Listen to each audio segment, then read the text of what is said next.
Will you please introduce yourself? I am Nida Cruzada, 39 years old. I am married. I have graduated college in 1992. I have 4 brothers and 4 sisters. I am the first of my family. I have 3 children and I have experience working abroad. What is your main reason for applying abroad? My main reason for applying abroad, I help my family and support my children to continue her studies.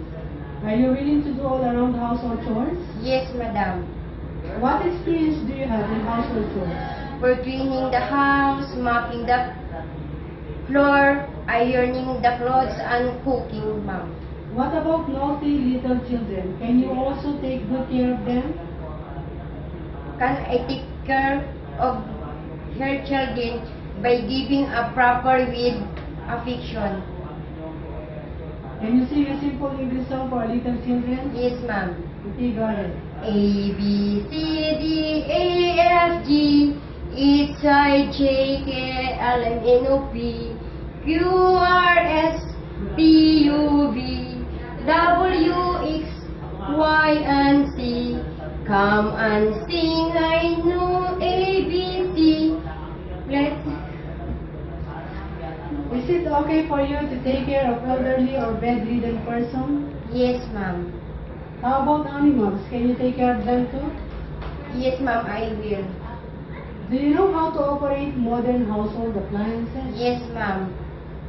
I know how to operate vacuum cleaner, floor polisher, oven, microwave, iron, washing machine, and blender and heater. What about cooking? Do you have any experience in cooking? Yes, ma'am. What particular dishes can you prepare? Filipino food like adobo, pasta, mashed potato, mushroom soup, corn soup, fried chicken, chicken masala, and I know how to bake cake.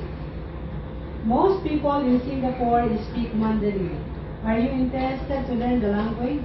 Yes, ma'am. I am interested to learn Mandarin because it's easy to communicate with the people.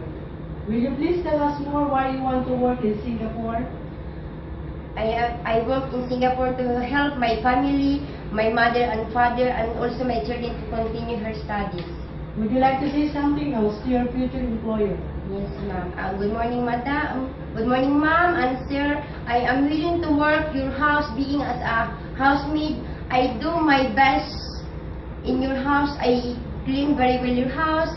I take care properly of your children. I do my best, my capability.